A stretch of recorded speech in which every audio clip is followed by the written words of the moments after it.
Aujourd'hui, nous allons nous intéresser au fonctionnement d'un véhicule industriel électrique à batterie. Commençons par la partie stockage d'énergie.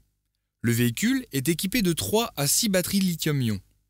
La capacité totale d'énergie embarquée dépendra du nombre de batteries montées sur le véhicule et de la capacité de celle-ci. C'est du courant continu qui est stocké dans les batteries avec une tension nominale de 600 volts que l'on appelle tension de traction.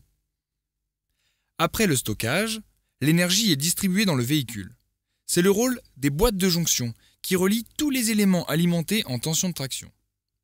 Ici aussi, leur nombre va dépendre de la configuration du véhicule car elles ont un nombre d'entrées et de sorties limité. En ce qui concerne la traction du véhicule, le courant continu en 600 volts est converti en courant alternatif d'une tension de 400 volts pour alimenter le moteur électrique. Cette conversion est assurée par un convertisseur appelé EMD. Les véhicules peuvent être équipés de plusieurs moteurs électriques selon la puissance souhaitée. Pour chaque moteur, un convertisseur contrôleur est nécessaire. Après la partie moteur se trouve une boîte de vitesse de rapport qui va transmettre le mouvement au pont. La marche arrière n'est pas assurée par la boîte de vitesse. Il s'agit simplement d'une inversion de l'alimentation moteur via un boîtier électronique pour changer le sens de rotation. Cette chaîne de traction fonctionne dans les deux sens. Elle peut faire avancer le véhicule en consommant de l'énergie électrique ou le ralentir en générant un courant lors de phases de freinage ou de descente avec l'inertie du véhicule. Dans ce cas, le moteur se transforme en génératrice. C'est pour ça qu'il est appelé machine électrique. Cela permet de récupérer de l'énergie et de gagner en autonomie. Pour la partie recharge du véhicule, la prise CCS permet une charge en courant continu ou en courant alternatif.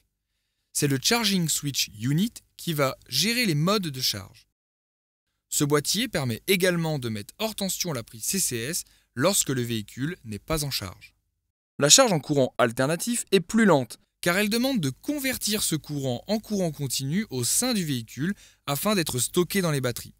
C'est le rôle des chargeurs embarqués.